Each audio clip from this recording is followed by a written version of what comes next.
E estamos gravando. Pronto, e vou compartilhar isso para a gente começar.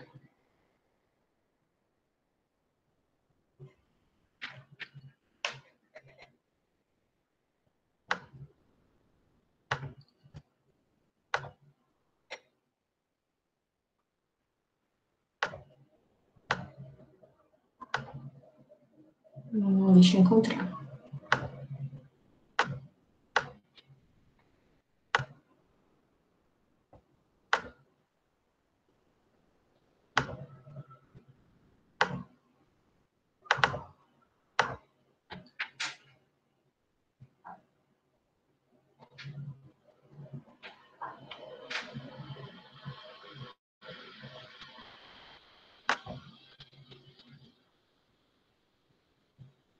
Vocês estão vendo a apresentação? Sim. Estão? Ok. Quando vocês forem falar, podem abrir o microfone, porque a partir de agora eu não vou ver o chat, nem vou ver vocês, tá? Vou só ver a apresentação. Então, vocês precisam falar.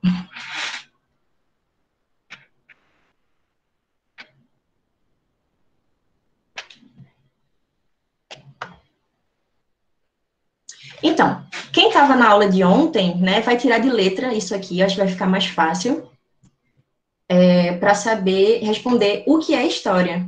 E eu tive uma ideia aqui, gente, rapidinho. Eu vou entrar na reunião pelo meu celular, aí eu vou conseguir ver o chat. Só um minutinho.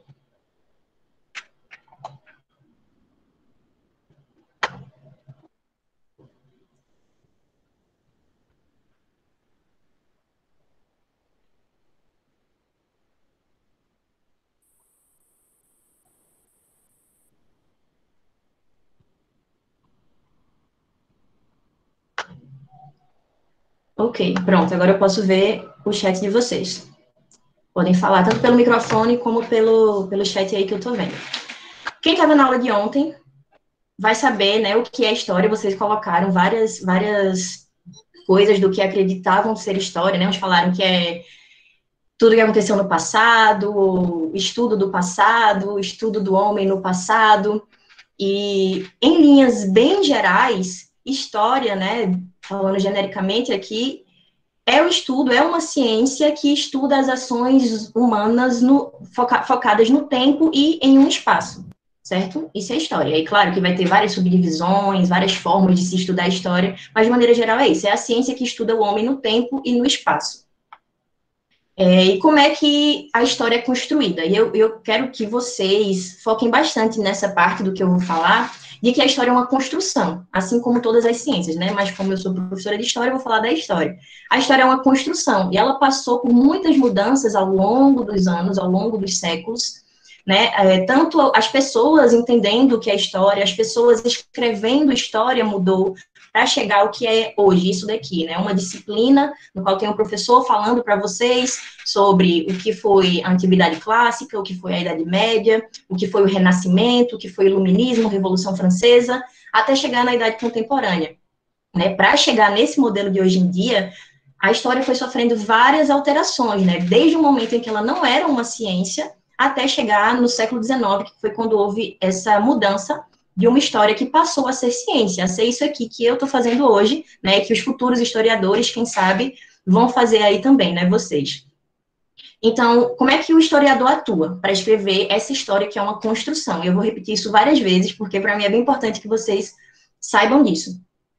Como é que essa construção é feita? Por meio de fontes ou documentos primários que a gente fala, né? Vários documentos, mas também os primários, que podem ser o quê? Podem ser fotos, podem ser documentos oficiais do Estado, jornais daquela época que você está estudando. Então, o historiador, o pesquisador, ele vai lá atrás dessas fontes, de acordo com o que ele está querendo estudar, e procura informações sobre aquele período, certo? Informações que vai estar lá no jornal, no documento oficial. E aí, por meio dessas fontes, ele faz uma interpretação, e dessa interpretação ele vai publicar um artigo, vai escrever um livro falando sobre aquele acontecimento. Porque eu não sei se vocês já pararam para se perguntar, mas pensa comigo. Como é que eu vou dar uma aula de Revolução Francesa se eu não sei, eu não estava lá. Eu não estava quando aconteceu, lá em 1789. Eu não estava, vocês não estavam, meus pais não estavam. Então, como é que esse conhecimento chegou a ser hoje o que é um livro didático contando o que é a Revolução Francesa? Vocês já tinham se perguntado isso, né? Como é que essas informações foram parar lá? Alguém escreveu, um historiador escreveu aquilo. E ele escrever aquilo faz com que automaticamente, né? Então, a gente vai ver isso direitinho, de que a perspectiva dele não é imparcial, certo? O acontecimento, a verdade, o fato lá não é único, não é único. Aconteceu a Revolução Francesa? Aconteceu, mas as interpretações a respeito do que aconteceu podem ser variadas. Por isso a história, eu falei no começo, não está dada, não está posta, ela está em constante movimentação.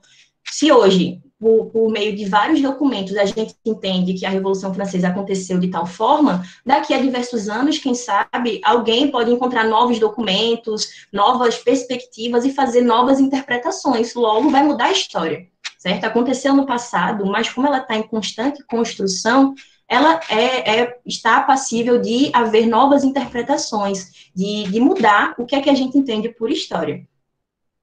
E aí, os usos da história, né? Que é justamente isso que eu estou falando. Durante muito tempo, a história, ela não foi isso que é hoje. Não era vista dessa forma que eu estou falando para vocês, como sendo algo que era uma construção. Não se tinha essa ideia de que haviam diversas perspectivas sobre o mesmo acontecimento. A história, ela era utilizada, sobretudo, para fins políticos, e falando de grandes reis, ou falando de políticos que estavam em destaque. Normalmente, o que importava era isso, não se falava de história de pessoas marginalizadas, ou de qualquer outra coisa que não fossem os discursos ditos oficiais, ou seja, uma guerra, ou uma biografia de reis, príncipes, etc.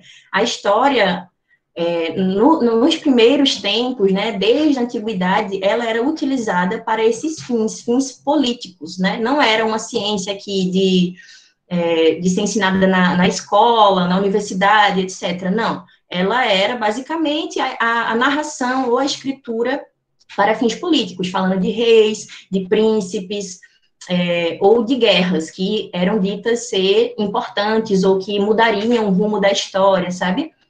E aí, esse primeiro uso, a gente vai falar dos vários usos ao longo da história, né? Como se deu essa construção, eu vou falar aqui de 4 principais. E aí, quando a gente sair dessa aula, é importante que vocês tenham isso, né? Quem gostar de anotar, anota aí, né? Quais foram as principais perspectivas ou as principais formas nas quais se entendeu a história, porque isso é um tema, sim, que cai no Enem, mas não só para isso, né? Para vocês entenderem mesmo que não só a história, mas todas as ciências, elas passam por mudanças.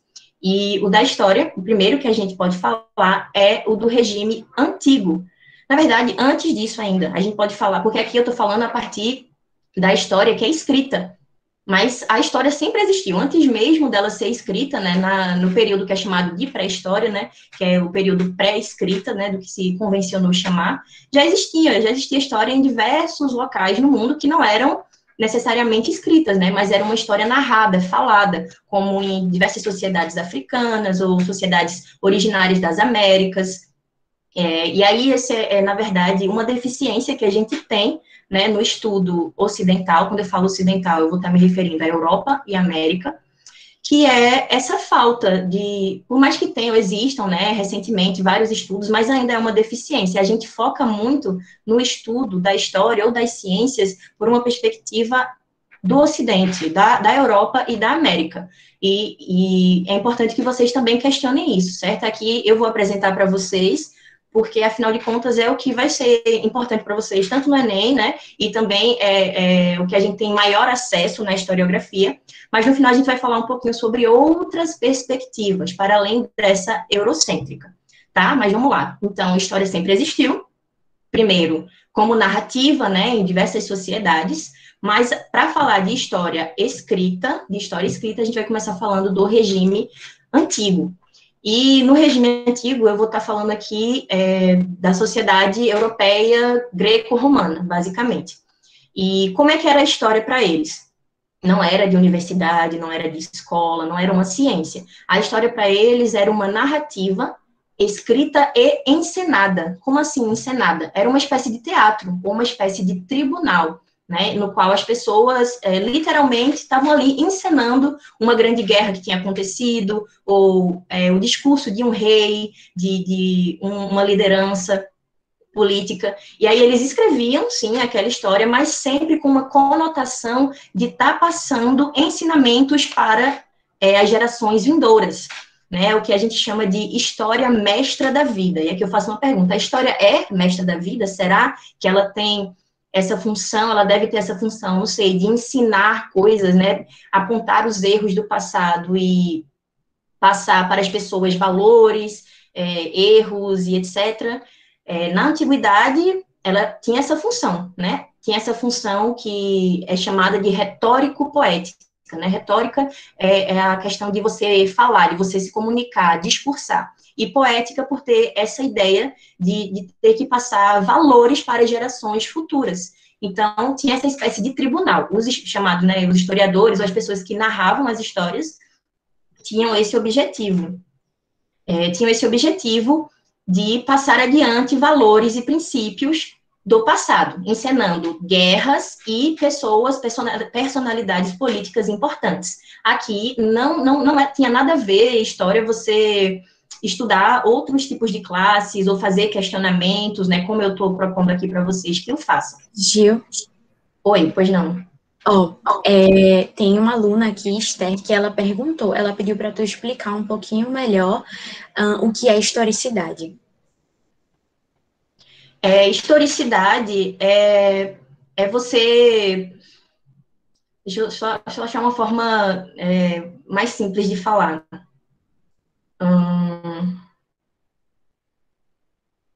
Mari, mas se quiser me ajudar, pode me ajudar aí, Mari.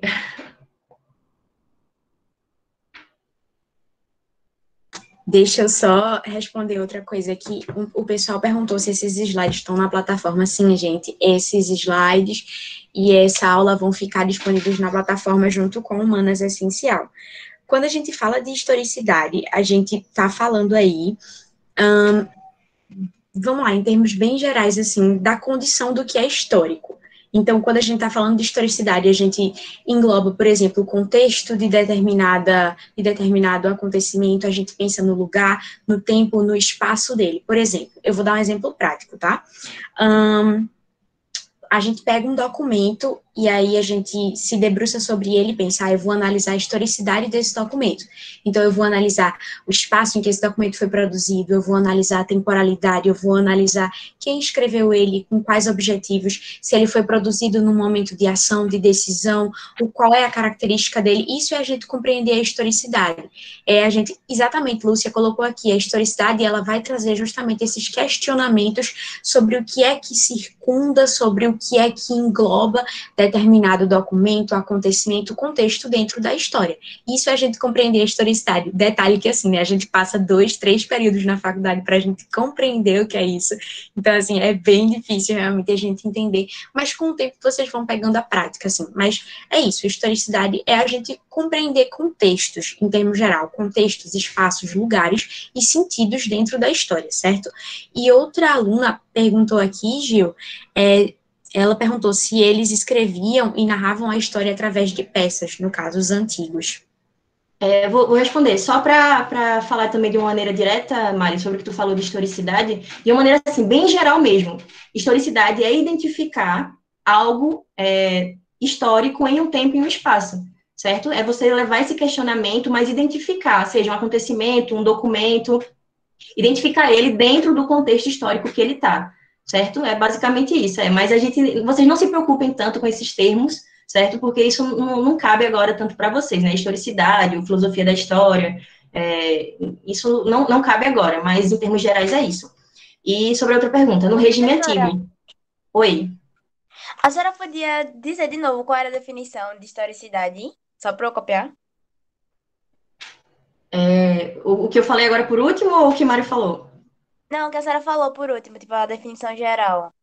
Certo, eu falei que é identificar identificar um acontecimento dentro do seu contexto histórico. E aí você pode colocar, sei lá, entre parênteses aí, né, que nesse contexto pode entrar contexto político, social, econômico, cultural, identificar esse acontecimento dentro desse contexto.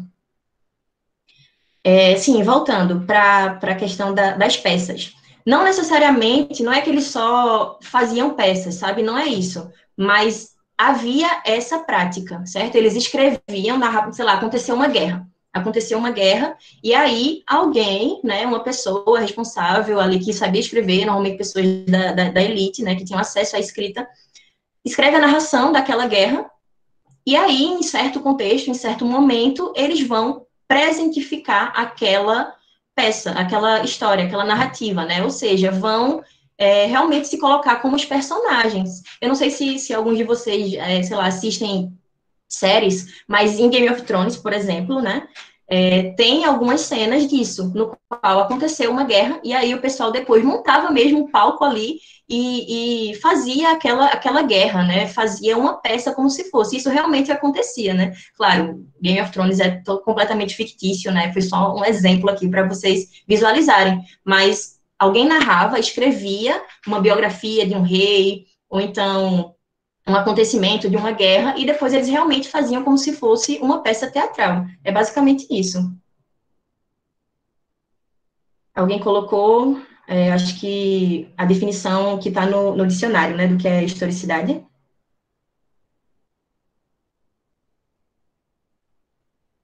Bom, enfim, ok, vocês entenderam essa parte do regime antigo de historicidade, ou seja, a historiografia no período antigo, né, identificar a história, como a história acontecia no período antigo, ficou claro essa questão, de que era uma narrativa que se materializava, muitas vezes o pessoal ali encenando mesmo, com o objetivo de passar valores adiante para as próximas gerações.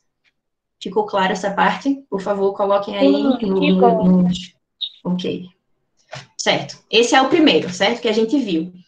E a história era completamente diferente do que a gente entende hoje, né? Como uma ciência, como algo para ser questionado, para se questionar documentos, para utilizar documentos para chegar a certas conclusões sobre os acontecimentos. Não era isso, né? Era o que a gente viu agora. Ok, entendi essa parte, a gente vai passar para o próximo. Eles usavam tipo teatro, né? Isso, Alice. Usavam tipo teatro mesmo. Era como se fosse um teatro ou um tribunal também, sabe? O pessoal, sei lá, se eles achassem que uma guerra, um governante era ruim, quando eles fossem fazer aquela encenação, aquela narrativa, eles iam colocar o inimigo como se fosse o maior monstro terrível, mesmo que aquilo não fosse o que aconteceu, mesmo que não fosse a realidade, né? Ia ter sempre um quezinho a mais para eles puxarem a sardinha para o lado deles. Então, a história não era vista como uma ciência, né? Ela não tinha essa pretensão de chegar a uma verdade, que é algo que a gente tem hoje em dia, né? Por a história ser uma ciência, a gente tem essa pretensão de se chegar a verdades, mesmo sabendo que sempre vai ter, tipo, dependendo do historiador, da pessoa que está falando, sempre vai ter uma conotação ideológica, mas a gente tenta chegar a uma verdade. E lá, no regime antigo, não se tinha essa preocupação. A preocupação era narrar de uma forma retórico-poética, acontecimentos, biografias, guerras, a fim de passar adiante valores para as próximas gerações. Então, era assim, como um teatro ou um tribunal. História era mais voltada para a arte? Sim, também. Essas narrativas do regime antigo eram passíveis de manipulações, tipo engrandecimento de herói, completamente, 100%, 1000%. É exatamente isso que eu estava falando agora. Ela tinha completamente uma conotação ideológica, dependendo de quem estava contando. Não tinha nenhuma preocupação em se chegar a uma verdade. Não tinha. Era sempre alguém contando uma narrativa, e sim, por muitas vezes eles iam preferir heróis, preferir algum político em detrimento de outros, e isso ficava muito explícito nas narrativas. Ok? Eu vou passar adiante, certo, gente? E aí a gente vai para o período medieval. E aí, às vezes, a gente tem uma visão muito limitada do que foi esse período medieval, e aí Mari tenho certeza que ela vai me ajudar nessa parte, porque é a pesquisa dela, certo, Mariana? Ela pesquisa mulheres na Idade Média, então ela vai ajudar a gente aqui, comentando um pouquinho também. Mas quando a gente chega nesse período medieval, quando a gente fala de historiografia no período medieval, porque o que eu estou fazendo aqui para vocês é uma linha do tempo da historiografia. Historiografia é história, né, que é história, e grafia, que é escrita. Então, é a escrita da história. Estou fazendo uma linha do tempo da escrita da história e de como ela mudou. Na antiguidade, era isso que a gente viu. Uma narrativa com conotações extremamente ideológicas que tinham o objetivo de presentificar, né, fazer um teatro ou um tribunal da história. Já no período medieval, o que a gente vai ter na historiografia são, sobretudo, escritos eclesiásticos. Escritos eclesiásticos. E aí, basicamente, quem tinha acesso a escrituras, quem tinha conhecimento, sabia ler e escrever, e aqui, de novo, vou fazer um recorte, a gente está falando, de novo, do mundo ocidental, tá? Como eu falei para vocês, há essa deficiência, não cabe no tempo, no escopo, a gente falar detalhadamente da historiografia do resto do mundo, certo? Quando vocês entrarem para a universidade, quem for historiador, tá aí um campo de pesquisa em aberto para vocês, mas o que eu estou falando aqui agora é do mundo ocidental. Então, quem tinha acesso a essa escrita era o pessoal das elites. Então, ou nobres, ou eclesiásticos, o clero. E aí, eles escreviam também com uma conotação ideológica, no sentido de ter bastante foco no cristianismo nesse período. Tá? E eu estou falando aqui da historiografia, da história, porque a gente tem, às vezes, uma visão errada de que na Idade Média, o pessoal era tudo cabeça fechada, só queria ler a Bíblia e não se produzia mais nada. Não, isso também é uma visão errada, que também é uma construção, tá? Inclusive, a gente chamar de Idade Média, esse período, né, também é uma construção. Porque quem foi que inventou isso de Idade Média? Como assim? O pessoal, quando vivia lá, falava, a gente está vivendo na Idade Média. Não, isso não existia. Isso foi uma construção que foi feita depois, por historiadores, depois do período do Renascimento, e olha, parêntese dentro do parêntese, Renascimento também é uma construção. Renascimento da ideia de quê? De que eles estão saindo daquela que é chamada Idade das Trevas. Mas isso não é de todo verdade. Isso é uma construção para passar essa ideia de que o Renascimento, de que a modernidade é melhor do que o período da Idade Média. E aí, eu não estou falando que realmente não havia essa questão teocêntrica, o pessoal realmente pesava muito essa questão religiosa, mas não era só isso, certo? Na Idade Média se produziu, sim, outras coisas para além da Igreja Católica. Inclusive, várias traduções de tratados de biologia, de medicina, de astronomia, foram feitos nesse período, inclusive trocas com o mundo islâmico, né, descobertas e traduções que circularam pela Europa. Então, vocês têm que expandir a mente nesse sentido também, né, de questionar até isso. Por que a gente chama de Idade Média? Idade Média de quê? Renascimento de quê? São construções, tá? Mas no que falando de história nesse período, é realmente uma historiografia mais limitada, porque quem escrevia, quem produzia eram os eclesiásticos, eles já tinham bibliotecas, né? Eles tinham como fonte primária deles a Bíblia, eles utilizavam a cronologia da Bíblia para se orientar no tempo também. Então, tinha, assim, essa conotação teocêntrica, ok? Ou seja, da Bíblia, né? Da crença, da cristandade. E aí, esses eclesiásticos também, assim como os antigos, eles focavam em escrever biografias ou narrativas de guerras. Novamente, o que era importante, o que era visto como algo digno de ser escrito na história, de ser gravado para sempre na história, eram grandes atos políticos que eles consideravam grandes atos políticos, ou grandes reis, grandes guerreiros, guerras muito importantes. Novamente, não se tinha esse objetivo de fazer questionamentos, de questionar as fontes, ou de ser ensinado algo assim como uma matéria, né? Isso é algo super recente, só do século XIX para cá, é que a gente tem esse modelo de aula de história aqui que eu estou falando para vocês. No período medieval, né, na chamada Idade Média, os eclesiásticos escreviam a história por meio de biografias ou narrativas de guerras, também com essa conotação ideológica teocêntrica, ou seja, focada na Bíblia, certo? Na cristandade. Entenderam o que é a historiografia na Idade Média? Por favor, perguntas e comentários, deixa eu ver agora.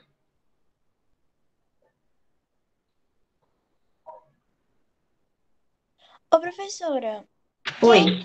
quem escrevia isso eram eita, escribas?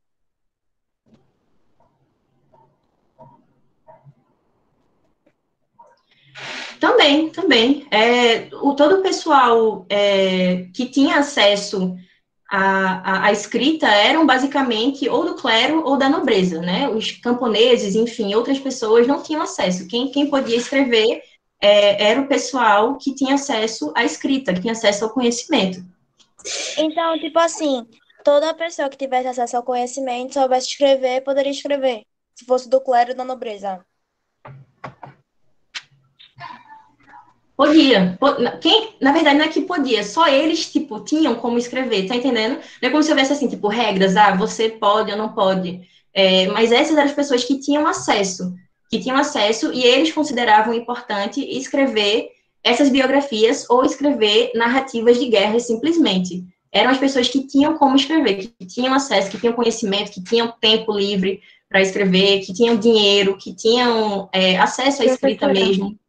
Oi, pois não. isso, O áudio tá nem cortando pra todos mim. Ah, sabiam escrever também naquela época. Você também, né? o áudio cortou pra Eu mim, tô gente. Não falando sei se também.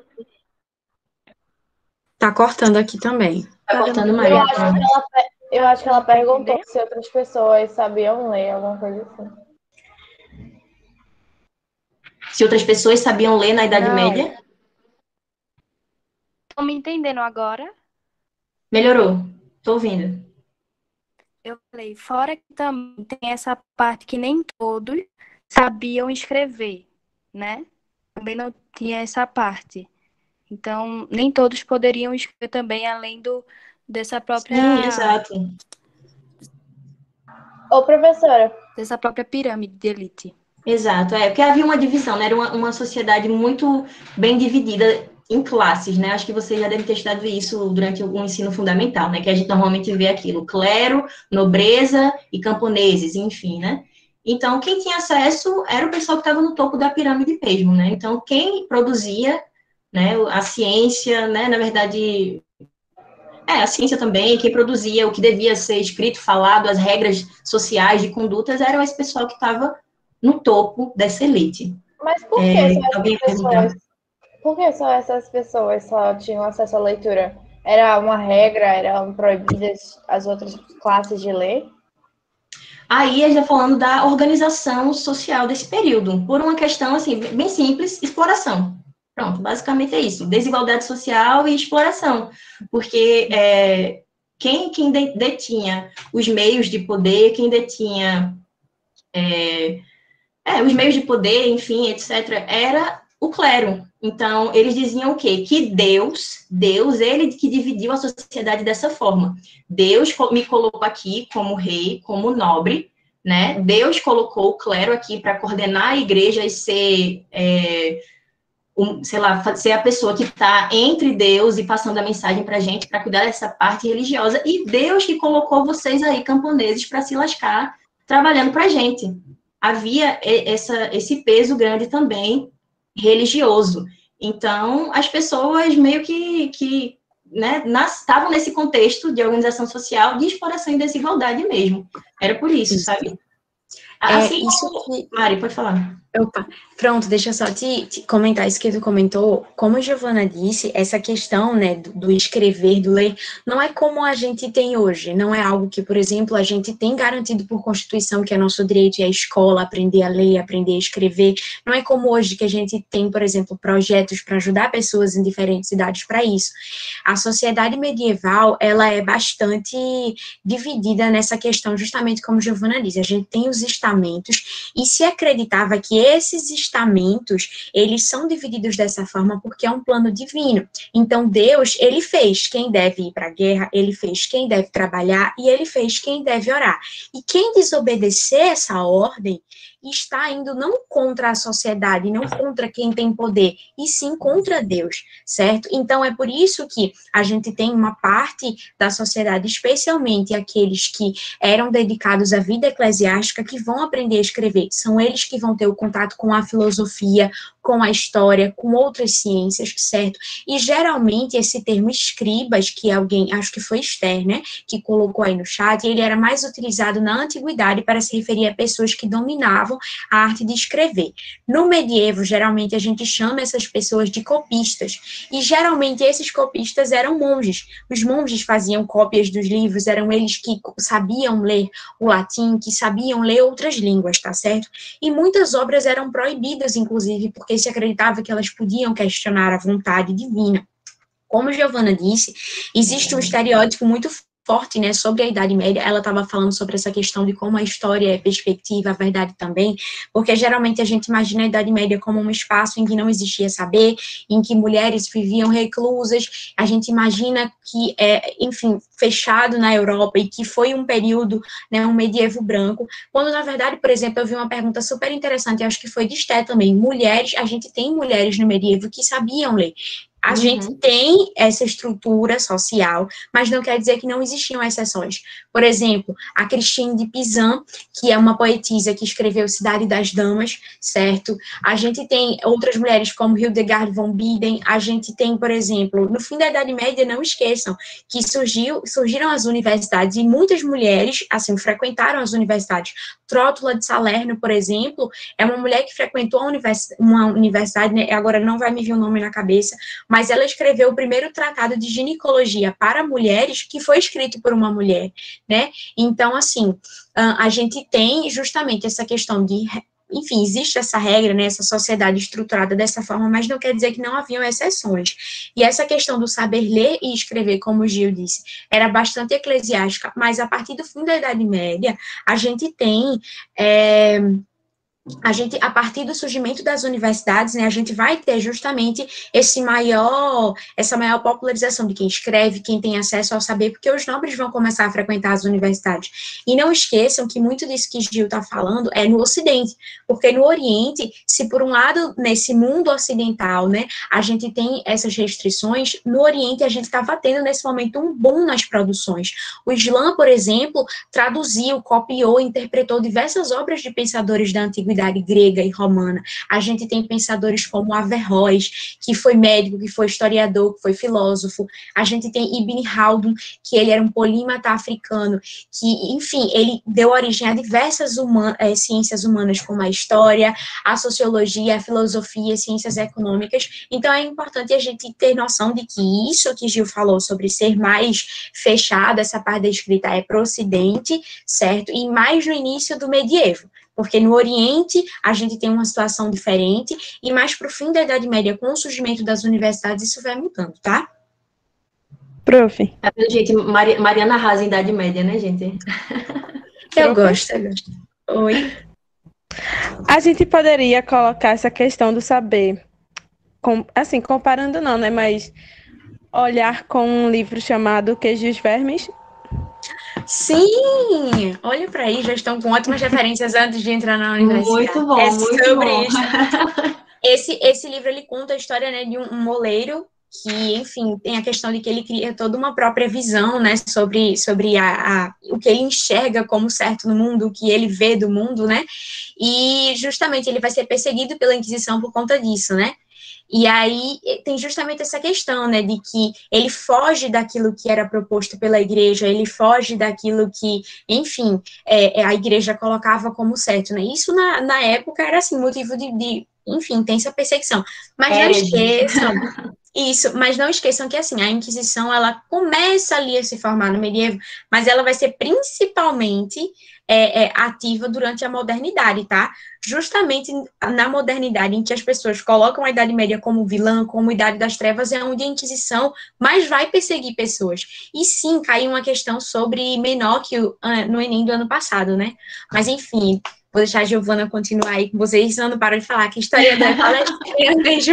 Nada, você é ótimo te ouvir falando sobre o que você gosta, o que você conhece. A gente pode falar mais para frente, quando a gente chegar nas últimas correntes da historiografia, sobre essa questão aí do Menóquio, porque ele vai entrar, né, nesse livro, né, o autor dele, o Ginsburg, ele escreve numa perspectiva da microhistória, que já é algo bem, bem mais recente. E aí, vamos só terminar, né, de ver essa linha temporal que a gente vai chegar nessa parte aí. Vamos lá. Então, mais dúvidas, questões? Entenderam como é que era a historiografia, a escrita da história na Idade Média, no período medieval, né, para essa questão dos eclesiásticos, etc. Conseguiram entender? Sim, sim. Ok, então vamos seguir. E aí a gente chega na historiografia do regime moderno e passando, o regime moderno aqui, né, como a gente faz aquela linha cronológica, que é uma construção, certo? Tudo é construção, eu quero que vocês saiam daqui desconstruindo tudo. Para vocês verem, escutarem, lerem, saiam questionando, desconstruindo tudo. Mas, enfim, a gente tem como regime moderno aí, a partir do século XV, né, 16, 17, 18, até chegar no que a gente vai falar do positivismo, que é algo que cai, sim, no Enem, tá? No século XIX. E aí, o que é que vai caracterizar esse período aí, chamado de regime moderno no século XV? Chamado Renascimento, ou seja, uma construção de ruptura com o que era tido na Idade Média, no período medieval, com um grande foco nas humanidades, no homem no centro agora, né? O que antes era o cristianismo, né, falando de Europa, no centro, agora a gente vai ter um grande apego ao homem no centro do mundo, né, focar na ciência, né, em colocar a razão acima de tudo. Então, vai haver um desenvolvimento em diversas áreas das ciências exatas, astronomia, medicina, biologia, e isso também vai acontecer, esse movimento, na história.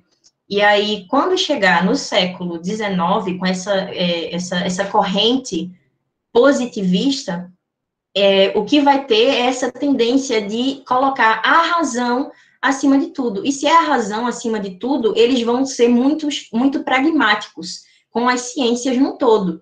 Então, o que é que vai se ter? A gente quer exatidão na história. A gente quer saber o que foi verdade e o que foi mentira. Então, se a gente pega um documento antigo, se a gente tem lá, um documento oficial, o que está escrito naquele documento é a verdade. É a verdade, porque para eles é a razão acima de tudo. É uma ciência positiva, uma ciência exata. E isso não vai ser só na história, isso vão ser em várias ciências, tá? Na medicina, vai se ter esse movimento também. Nas ciências exatas, 1 mais 1 é 2, 2 mais 2 é 4. Eles vão trabalhar com essa questão de ser algo racional, exato. E por um lado, primeiro eu vou falar bem para depois falar mal, certo? Primeiro, falando bem, foi importante esse movimento para haver uma separação do que é ficção, do que é invenção, do que é criatividade, para o que é, de fato, ciência. Ou seja, foi necessário haver esse movimento para acontecer um rigor metodológico, ter métodos, ter maneiras de se estudar as ciências e estudar a história, né? Porque nesse período, a partir do século XIX, com o positivismo, começaram a ser desenvolvidos diversos métodos na história. Como é que a gente chega a uma verdade? Como é que a gente sabe o que realmente aconteceu ou deixou de acontecer? Como é que a gente busca esse saber científico, essa metodologia? E isso foi fruto de um movimento desse positivismo, certo? As regras, os métodos. Outra coisa também, né, que eu coloquei a imagem aí agora para lembrar, foi também o desenvolvimento da imprensa, né? Porque com isso a gente aumenta o número de tratados e de saberes que vão ser compartilhados, etc. Então, no positivismo, na Idade Moderna, diferente do período medieval e da antiguidade que a gente viu, a história agora, ela vai estar num patamar, ter um status de ciência. Eles vão ter total recusa com aquela ideia da história ser parecida com literatura, ser parecida com arte, que até comentaram aqui no começo, né? Falaram, então a história é como se fosse um tipo de arte, né? Já que o pessoal encenava. Na antiguidade era, mas quando chega no regime moderno, com o positivismo, tem uma total recusa com essa ideia de que a história é uma arte. Não, a história é uma ciência, assim como a química, como a física, como a medicina. E esse foi um movimento importante dos positivistas. Mas também foi um movimento limitado. E a gente vai ver por que ele foi limitado. Porque no positivismo, os documentos que eu falei, lembra que o historiador ele trabalha com fontes, a gente trabalha com fontes. Então, essas fontes, elas eram vistas como prova concreta do que aconteceu. o que estava lá escrito era tido como a verdade, porque a história é uma ciência também, é uma ciência que deve ter o método, que deve seguir a verdade. E aí, por que que isso é equivocado? Por que que isso é perigoso? Porque não dá para a gente ter certeza do que é um fato. E aí a gente passa para o próximo slide, de que, afinal de contas, o que é um fato? O que é um fato? Vocês sabem o que é um fato? Coloquem aí nos comentários que eu vou tentar dar uma olhadinha aqui. Em algumas perguntas. Fico imaginando os povos do regime moderno. Cara, estamos no regime moderno. Exatamente, não faz sentido nessa divisão. Nessa divisão que a gente faz, cronológica, é uma forma de deixar didático, da gente tentar compreender os acontecimentos dentro de um tempo e de um espaço. Mas ninguém acordou lá no século XV e disse, acabou a Idade Média, agora a gente está no regime moderno, né? É isso. Isso não aconteceu. Oi. E é interessante porque, assim, às vezes isso é algo muito óbvio, né, mas a gente esquece de debater isso, porque na história a gente precisa fazer um afastamento sobre determinado período para poder estudar sobre ele. Por exemplo, os medievais, sei lá, a gente fica pensando, né, eles são medievais, essa é a mentalidade medieval, a sociedade medieval, mas será que aquelas pessoas que viviam na Idade Média tinham noção de que ia começar no século V e terminar no século XV? Será que elas pensavam, nós somos os medievais, os próximos vão ser os modernos? Não, né? A gente precisa dessa questão do afastamento. Então, por exemplo, os modernos é que intitularam os medievais de medievais, certo? A gente tem os mais contemporâneos que intitularam os modernos de modernos e assim vai. Na história, a gente precisa de uma coisa que é o afastamento. A gente precisa de um afastamento sobre determinado período histórico, evento ou processo, para conseguir se debruçar sobre ele, entender os processos, as exceções dos processos, tá?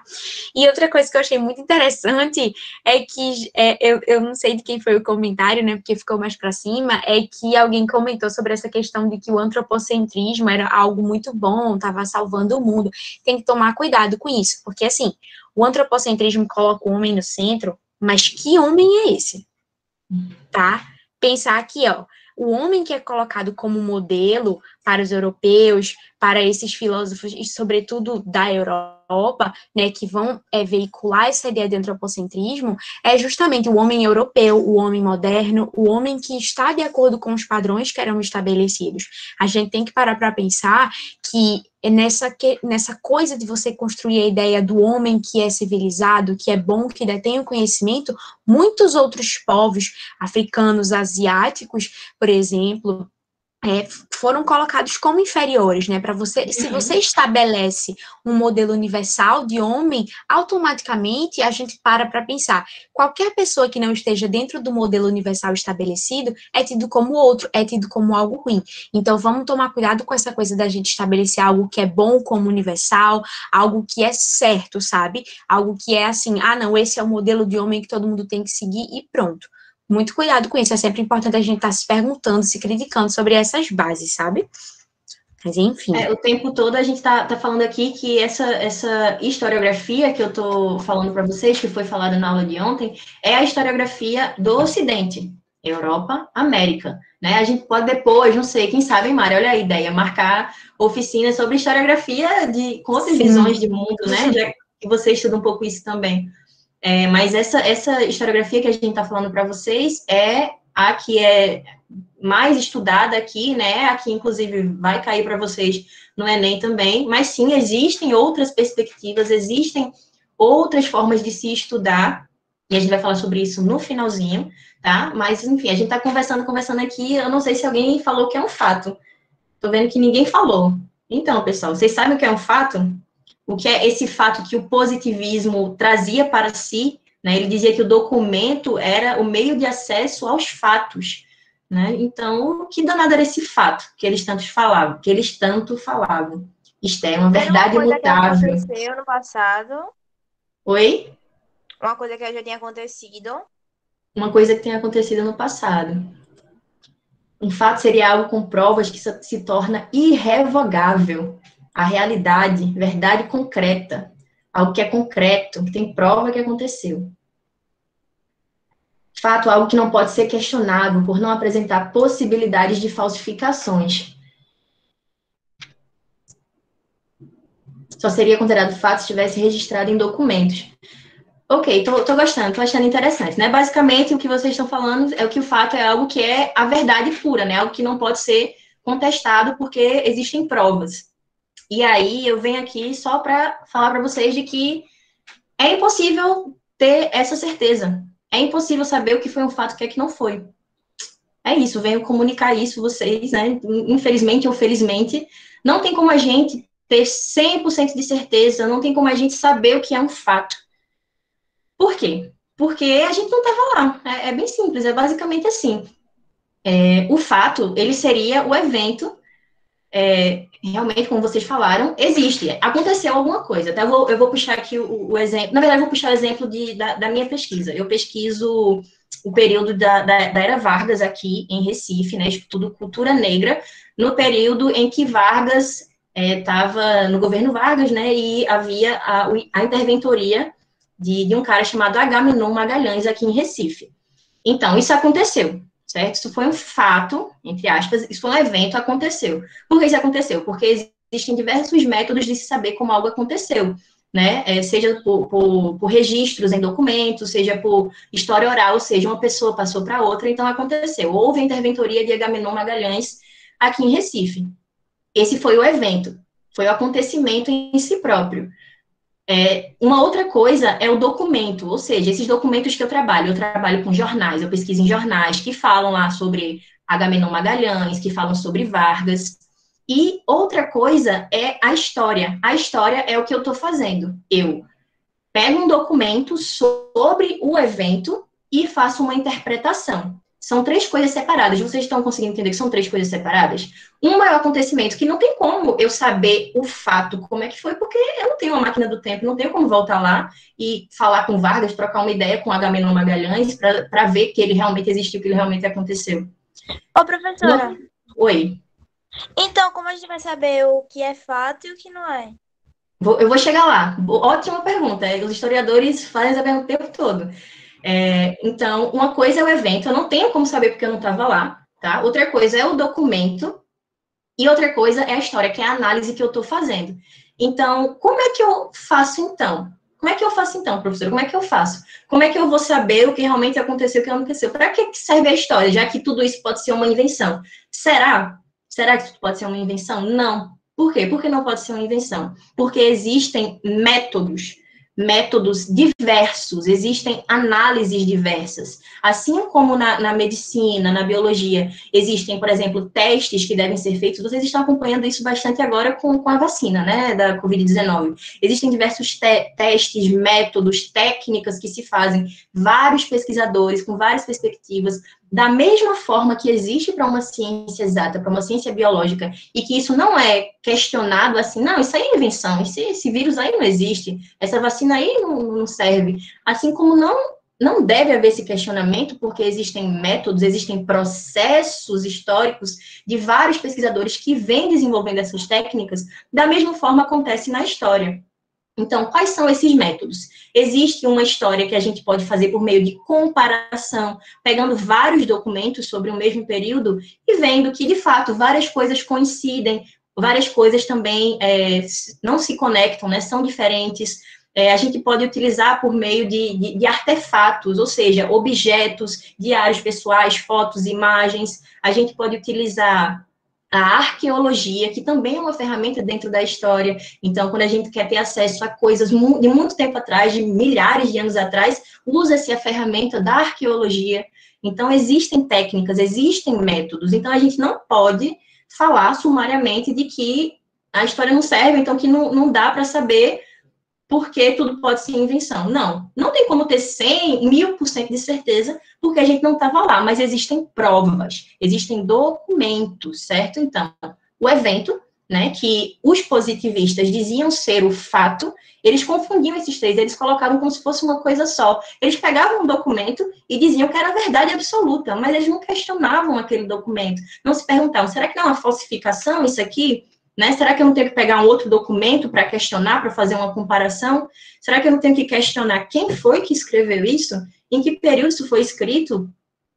essa pessoa que escreveu tinha uma posição política, ideológica? Com certeza tinha, mas eles não questionavam isso. Então, eles misturavam o evento, né, que foi o que aconteceu, mas que quem não estava lá não tem como ter certeza, o documento, que são as provas daquilo que aconteceu, mas que sempre vão ter ideologias por trás, sempre vão ter posicionamentos por trás daquele documento, e a história, que é a análise que a gente faz do evento por meio do documento. Eles não faziam esse exercício de separação. Os positivistas foram muito importantes por consagrarem esse local de ciência para a história, certo? Por afastar ela da ficção, da arte, mas eles pecaram nesse sentido de confundir ou de fazer um só esses 3 itens: o evento, o documento e a história.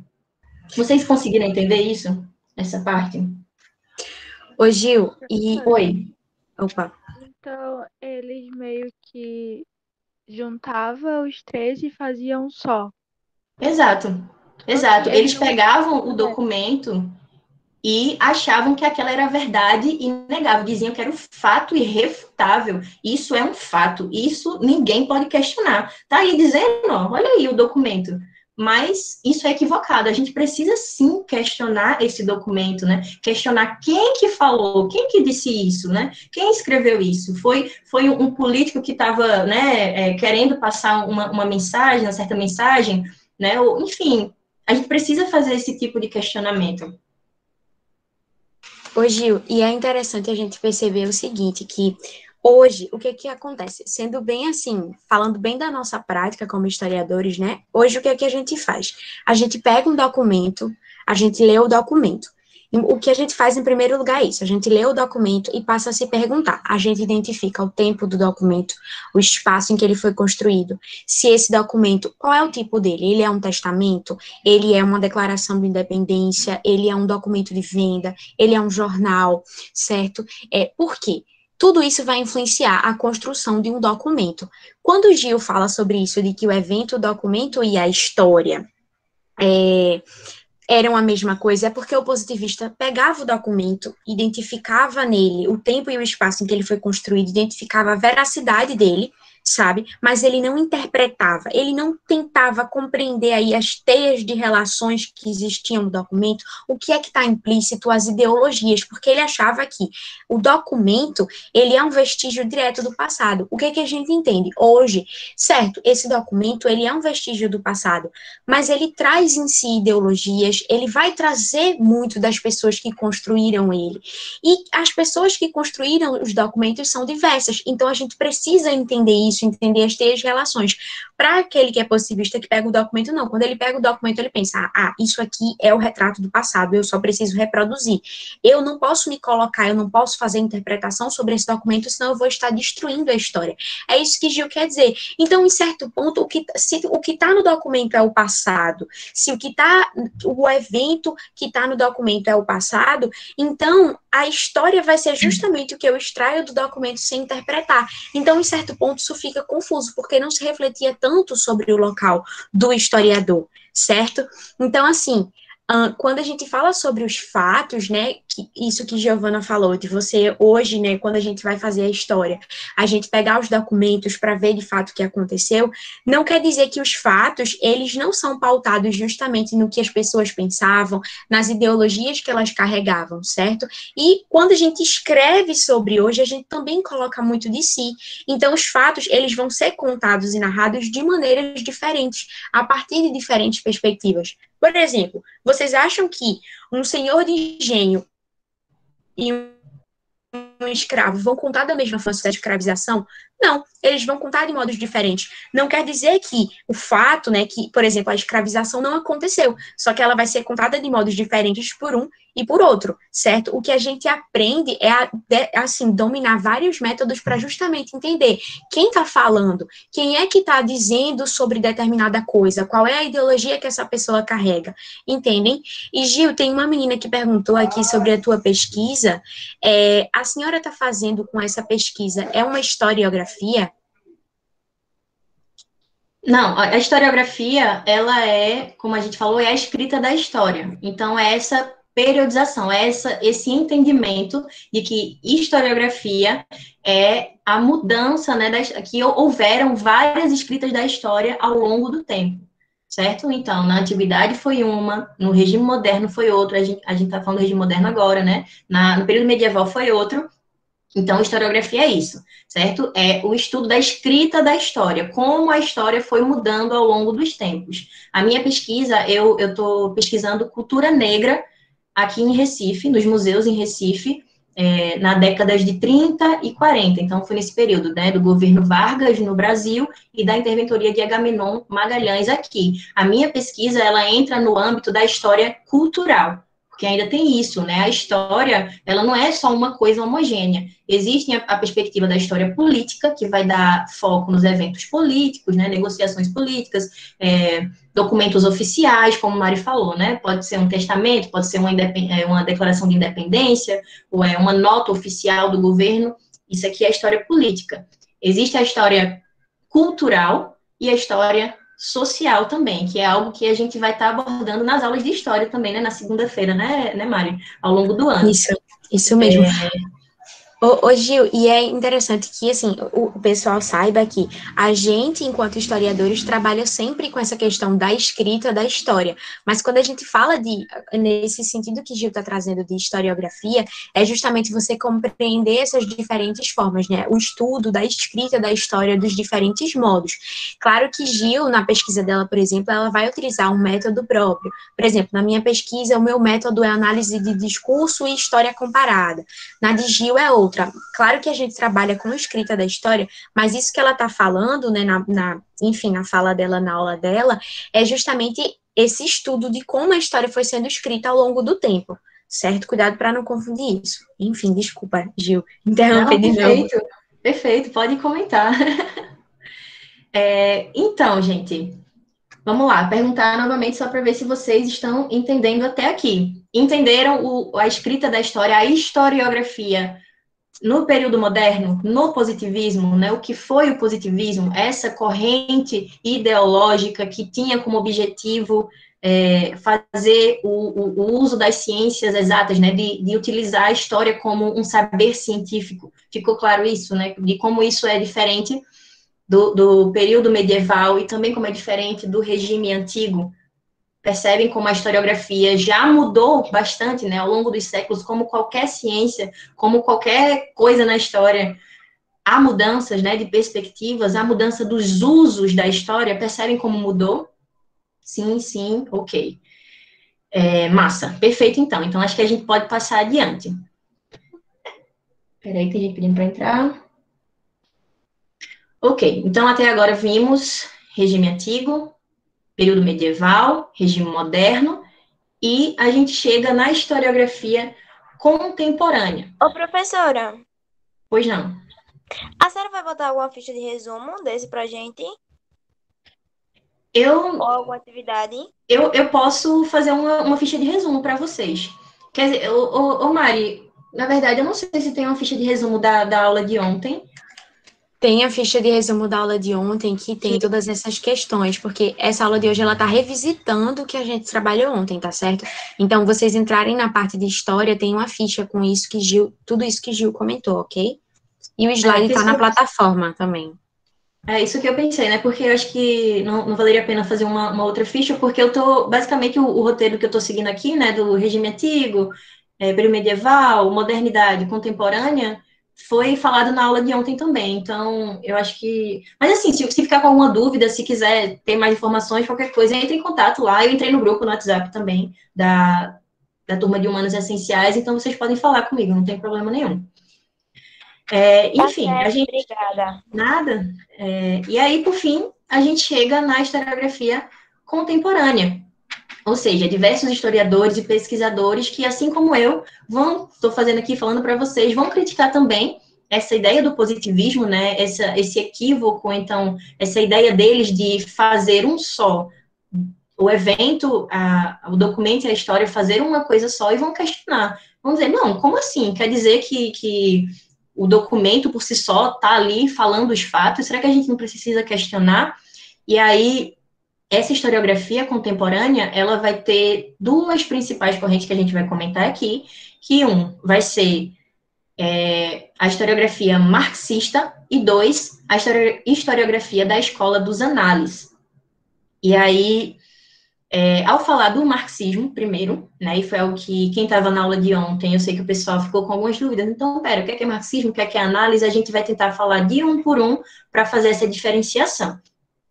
Mas algo que eles têm em comum na historiografia contemporânea, tanto o marxismo como os análises, vai ser abrir um pouco mais, né, expandir a utilização das fontes, expandir os questionamentos. Então, já que no positivismo, então, nessas correntes historiográficas anteriores, eram muito utilizado aquilo que eu falei, lembra que eu falei, né, seja de políticos, ou de biografias, ou de guerras importantes, ou de documentos oficiais do governo, isso era até o positivismo. Quando vai chegar aqui, na historiografia marxista e dos análises, eles vão expandir essas fontes documentais. Eles vão começar a ter um olhar para as pessoas ou para os grupos marginalizados. Vão começar a levar em consideração outras histórias, né? Que aí mais para frente que a gente vai poder falar do Menóquio, né? Que ele vai entrar ele era um camponês, né? Lá no período medieval, não seria interessante para o pessoal que estava escrevendo a história de um camponês, né? Eles queriam escrever de guerras, queriam escrever biografias de reis importantes, mas quando a gente chega aqui na contemporaneidade, né, na microhistória, que a gente vai falar também, nos análises, passa a ser importante, sim, as narrativas dessas pessoas que foram marginalizadas, né, por meio da organização social, política, etc. Então, começa a entrar no escopo da história esses outros documentos, essas outras narrativas. E aí, vamos falar do marxismo primeiro. Por que materialismo histórico marxista? Materialismo, vem a ideia de quê? Material, certo? E é disso mesmo, de material, de mundo material, mundo visível, mundo que a gente pode enxergar, tocar, observar, certo? O marxismo, ele vai levar em consideração isso, a história que a gente pode ver. E para o marxismo, né, que é alguns nomes eu acredito que vocês já conhecem, que é o Marx e o Engels, para eles, a história, toda a visualização da história, do materialismo da história, daquilo que é possível ver, é a luta de classes. Ou seja, ao longo de toda a história da humanidade, sempre houve, segundo Marx, o homem livre e o homem escravizado, o patrício e o plebeu, o senhor e o servo, um mestre oficial. Ou seja, sempre houve a luta de classes. Essa é a base para entender o marxismo. Sempre que a gente está falando de marxismo aqui, de historiografia marxista, historiadores que se dizem marxistas, eles vão observar a história com essa lupa, com esse olhar da luta de classes, certo? Quando eles olharem o documento, eles vão procurar, vão estar enxergando, vão ter essa visão da luta de classes, certo? Essa é a perspectiva do marxismo. E ele foi importante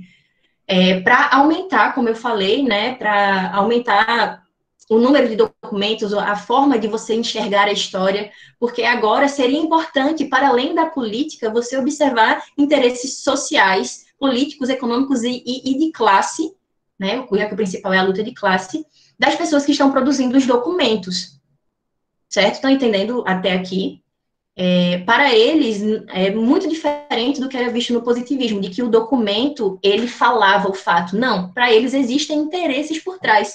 Existe a luta de classes no marxismo. Se existe a luta de classes, sempre vai ter alguém por cima, né, na classe de cima, superior, explorando ou havendo desigualdades sociais para as classes que estão ali embaixo, certo? Essa é a base para entender o marxismo, é a luta de classes, é o mundo material, por isso que se chama materialismo histórico marxista, porque eles levam em consideração o mundo material real, visível, e esse mundo visível para eles é por meio da luta de classes, ok?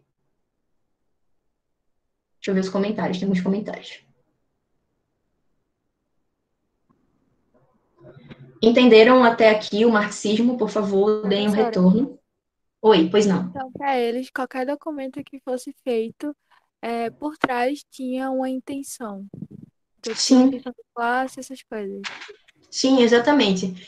Para os positivistas, não. Lembra? Para eles não tinha intenção nenhuma. Para eles era o fato, era a verdade. Já os marxistas, por ter essa visão de mundo da luta de classe, eles vão dizer, não, peraí, tem alguma coisa aí por trás, tem uma conotação política, econômica, tem um caráter ideológico. Quem escreveu isso daí? Era um senhor burguês? Era, como Mariana falou, era um senhor de engenho? Eles vão se perguntar. Ou era uma pessoa escravizada? Porque vão ter perspectivas diferentes. E aí, a historiografia marxista vai ser muito importante por causa disso, por questionar o caráter ideológico das fontes e dos documentos. Professora, Oi. só ver se meu raciocínio tá certo. O positivismo, eles não questionavam a fonte. Eles sabiam que aquilo era fonte e aquilo era a verdade única.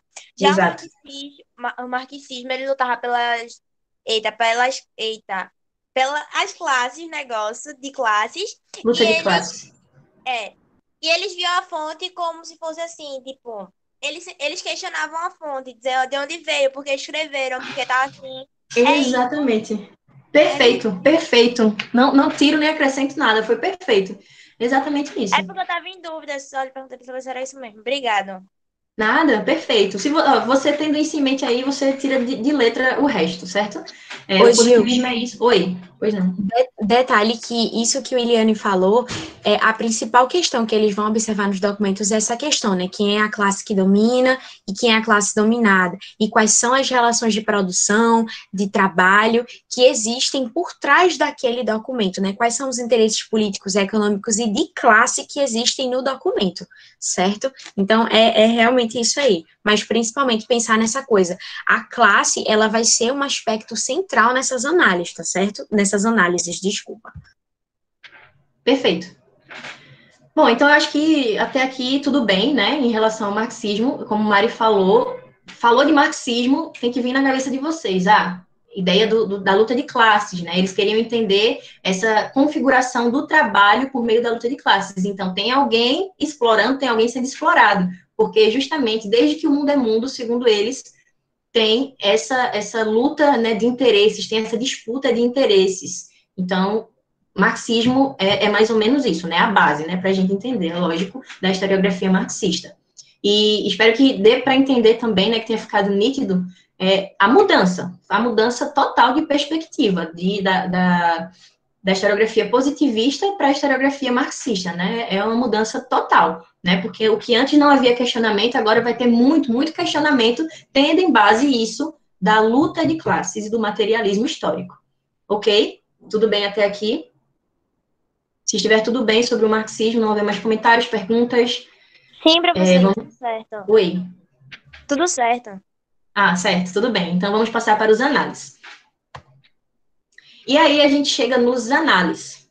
Assim como os marxistas, inclusive os análises tiveram sim influência da historiografia marxista, eles também vão aumentar essa ideia do que é que deve ser um documento estudado e utilizado pelos historiadores. Eles também não vão se limitar a documentos oficiais políticos, eles também vão achar e utilizar outros documentos, e aqui, né, eu coloquei para vocês verem, né, discursos de lideranças populares, operárias, camponeses, fala de liderança de instituições ligadas às camadas populares, não mais só o que era tido como os grandes políticos, ou, enfim, antigamente, reis e rainhas, ou as guerras, não. Era importante, importava agora questionar e utilizar outras fontes, né, seja dessas lideranças operárias, dessas pessoas que foram marginalizadas. E aí, vocês perguntaram, então, afinal de contas, qual que é a diferença do marxismo para a escola dos análises? E aí, a diferença é o caráter ideológico, certo? Em resumo, é isso, é o caráter ideológico. Como assim? No marxismo, vai ter essa questão do caráter ideológico baseado na luta de classes, né? Uma visão política, uma visão focada na exploração do trabalho. A luta de classes é a base, é o centro, é o foco da questão. Por mais que eles coincidam nisso, né, de que deve haver a utilização de outros documentos, no marxismo, a luta de classes, esse caráter ideológico é importante, é motor, é o que está movendo a historiografia marxista, certo? É a visão baseada na disputa de classes. Na Escola dos Análises, não tem essa visão da luta de classes, certo? E, inclusive, uma coisa não precisa excluir a outra. Você pode utilizar a perspectiva da Escola dos Análises e ser um marxista ou vice-versa. Uma coisa não exclui a outra, mas são coisas diferentes, certo? O marxismo, ele utiliza o foco na luta de classes. A Escola dos Análises, a diferença principal é que não tem isso. Não tem esse foco. Oi. Por que escola? Eles usavam esse nome escola, tipo escola, antes do análise. Essa escola, essa corrente ideológica, ela surgiu na França, tá? E aí, esses historiadores que faziam esses questionamentos, eu não vou saber a pronúncia em francês, mas tem a pronúncia em francês, é escola de não sei o quê, né? Mari pode até me ajudar a lembrar o nome, mas eles escreviam em um jornal francês que tinha esse nome, que é escola, não sei o quê, não sei o quê. Alguma coisa dos análises. Tu lembra o nome todo, Mari? École, não sei o quê.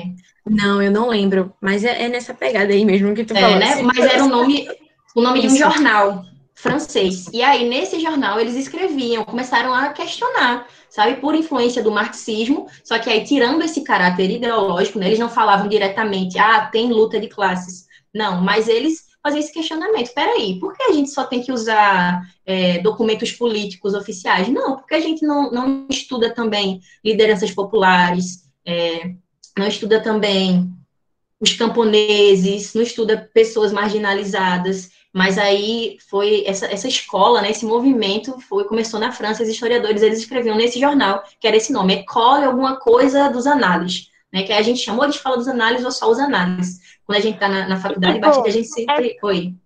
Essa escola seria como se fosse uma corrente do pensamento deles. Isso, não é uma escola física, não é uma escola física, não, tipo uma universidade, não é isso, não. É só uma corrente de pensamento mesmo. É isso. Porque dá essa impressão, né? Para quem vocês não conhecem, realmente pode parecer que era, sei lá, uma escola, né? Tinha um professor ensinando a pensar desse jeito, mas não. Sim, foi um grupo. Era isso. Não, desculpa, até, né, eu acabei não explicando direito. Mas foram historiadores, primeiro um grupo de historiadores, né? Que eles começaram a fazer esses questionamentos. Um nome importante, por exemplo, seria Marc Bloch, que ele começa a fazer esses questionamentos. Aí publica nesse jornal, aí começa a juntar outro, e aí a característica é essa, expandir as fontes documentais e questionar, entender a história, como que eu falei desde o começo, como uma construção. E para eles, isso era muito nítido. Para eles, a história era sim uma construção. O documento era sim uma construção. Então, de novo, uma afirmação e duas perguntas. Decorem isso aí agora. Uma afirmação, duas perguntas. Primeira afirmação, é uma construção. Duas perguntas agora. Se é uma construção, foi construído por alguém. Então, quem construiu? É uma construção. Quem construiu? E a segunda pergunta, se alguém construiu, essa pessoa fala de algum lugar. Então, de onde essa pessoa fala? Decoraram, anotaram, se não, anotem. É uma construção. Quem construiu? De onde essa pessoa fala? Certo? Esses são os 3 pontos principais para os análises, para a historiografia contemporânea, para o que a gente vai ver de história e para o que vocês devem levar para a vida, certo? Não é só para quando tá ali estudando história, lendo um livro, não. Para tudo, para série, para filme, é uma construção. Então, quem construiu? E de onde essa pessoa fala? E aí, esse movimento marxista e dos análises, né, o marxista focando na luta de classe, naquela questão da exploração, do trabalho, e dos análises, né, não necessariamente focando na luta de classes, mas focando que existe um caráter ideológico nos documentos, é importante para a gente fazer esse questionamento, em tudo na história. E aí, existe um historiador, que é agora essa imagenzinha que eu coloquei aí, né, de análise externa, análise interna. Existe um historiador chamado Michel de Certeau, e aí ele vai escrever um livro chamado A Escrita da História. E aí o que é que ele vai fazer nesse livro, A Escrita da História? Ele vai falar isso que eu estou falando aqui para vocês de forma resumida. É uma construção. Quem construiu? De onde essa pessoa fala? E mais do que isso, ele ainda vai perguntar, ele ainda vai questionar o documento em si, o papel lá em si. né? Ele vai dizer que é preciso haver uma análise externa, ou seja, esse documento que eu achei estava onde? Estava numa biblioteca? Estava, sei lá, na biblioteca do governo? Estava na biblioteca de uma pessoa pessoal, na casa dela? Estava dentro de uma gaveta? Estava sendo comido pelas traças? Estava mofado? Estava novo? Isso vai ser importante. É uma coisa que os positivistas nem sequer pensavam, porque para eles era só pegar lá o documento e a verdade saltaria aos olhos deles. Não era necessário fazer um questionamento. A escrita da história. Michel dissertou. Olha aí, futuros historiadores, hein? Será? E aí, além da análise externa, né, que os positivistas não tinham esse questionamento, tinha também a análise interna, que é mesmo do que está escrito, né? O que é que está escrito ali? O que é que aquela pessoa falou? E aí, é importante porque a gente vai começar a interrogar o documento, interrogar quem escreveu, saber que quando a gente faz uma análise, eu, na minha pesquisa, Mari, na pesquisa dela, quando a gente está escrevendo, por mais que a gente se afaste, né, do objeto para tentar entender, a gente não consegue ser 100% imparcial. Não dá, porque nós somos seres humanos localizados no tempo e no espaço, e a gente fala de um lugar social. E aqui, esse é um conceito que não é meu, né? Queria ter pensado nisso, mas não foi meu. Foi o Michel Dissertot que pensou nesse conceito de lugar social. Ou seja, eu sou uma pessoa que estou aqui no século XXI, né? Sou uma mulher, tenho 20 anos, e eu vou ter uma perspectiva de uma coisa. Uma pessoa 50 anos atrás, uma pessoa daqui a 50 anos vai ter outra perspectiva de um mesmo acontecimento. Então, o que eu estou escrevendo lá na minha pesquisa sobre cultura negra nos museus em Recife, eu vou sair de um lugar social, eu estou ocupando um lugar social. Então, eu vou, querendo ou não, deixar perpassar a minha visão de mundo. E aí, não é para mim dizer, isso é bom, isso é ruim, isso está certo, está errado. Não, isso é o que acontece. O que a gente pode fazer como historiador, vocês como estudantes de história, como estudantes de qualquer outra ciência, é aqueles 3 pontos, fazer aqueles questionamentos, uma afirmação, 2 questionamentos. É uma construção? Quem falou e de onde essa pessoa fala, certo? E aí, deixa eu ver onde foi que eu parei. Eu perdi um pouquinho depois que eu... Oi, Maria. Esther colocou aqui, Anais de História Econômica e Social é o termo original para a Escola dos Análises. Na verdade, é o jornalzinho, né, onde os análises escreviam. E aí, depois da Escola dos Análises, né, ficou popular dizer, por exemplo, que essas correntes historiográficas são escolas, tipo Escola dos Análises, Escola Marxista, Escola Positivista, no caso, são as correntes, aí chama de escola, porque é meio que, a escola é onde você aprende e tudo mais. E, assim, detalhe que a gente tem outras, como, por exemplo, a Escola de Frankfurt, e essas escolas, né, esses historiadores não estavam só na França, ou nem, enfim, eram principalmente França e Alemanha aí, né, que vão começar os primeiros debates, mas a gente tem, posteriormente, outros historiadores que vão englobando, né, eu vi aí alguém comentando que os franceses são muito bons com a história, mas aí a gente vai conversando sobre isso ao longo do ano, né, entendendo o porquê, entendendo de que história estamos falando, que eles são, né, bons e que eles produzem, mas vamos lá, temos aí 20 minutos. O tempo tá... Meu Deus do céu, como o tempo passou. Calma, vamos correr aqui, então. Entenderam a escola dos análises e os marxistas? Entenderam a importância de expandir, de questionar, interrogar? Entenderam? Se tiverem entendido, beleza, a gente pode passar em frente. Perfeito, que bom, que bom. Ok, então até agora a gente está entendendo todas as correntes historiográficas. E aí a gente chega nessa questão aí que vocês estão comentando, né? Eu estou falando, sim, de historiadores e de nomes, pesquisadores franceses, alemães, que realmente eles produziram muita coisa, mas existe também já, hoje em dia, outros estudos, que são os estudos subalternos e decoloniais, né? E como eu falei, ainda é uma deficiência na academia. Quando eu falo academia, estou falando da universidade, certo? No estudo, nas pesquisas, ainda é uma deficiência. Existem sim, está crescendo, está em crescimento, mas ainda é uma deficiência. A gente ainda se pauta muito nesses historiadores, nessas pesquisas europeias, tá? E não é porque não existem outros autores, outras pesquisas, outras correntes, existem, né? É porque é um movimento que está realmente em crescimento, né? Quando vocês entrarem na academia, independente do curso para o qual vocês estejam tentando vestibular, não é só para a história, não. Levem isso para todas as áreas do conhecimento. Todo conhecimento é uma construção, todo conhecimento, ele parte de um lugar social. Então, é papel, sim, também de vocês questionar e procurar outras visões de mundo, sabe? E aí é isso que os estudos subalternos e decoloniais se propõem. E aí eu coloquei aí embaixo, né, pode o subalterno falar? Isso é o título de um livro, tá? Também não foi eu que pensei, né? Queria ter pensado nessas coisas inteligentes, mas não foi eu. Esse é um livro. Não procurem esse livro, porque esse livro ele é denso, é difícil de ler. Eu apanhei bastante para conseguir terminar de ler esse livro. Mari leu também, é difícil de ler ele. Mas a proposta é essa, é questionar. Peraí, só a Europa tem história? Só a Europa tem ciência? Não, não é só a Europa que tem ciência. Então, por que decolonial, né? De é de negação e colonial é de colonização.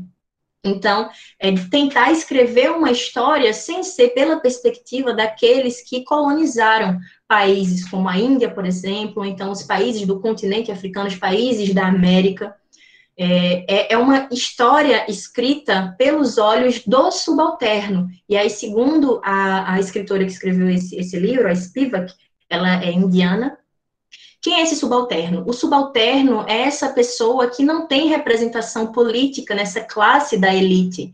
É essa pessoa que está sendo falada, está sendo escrita na ciência ocidental como se alguém estivesse falando por ela. Mas espera aí, pode o subalterno falar? Será que essa pessoa tem vez e tem voz?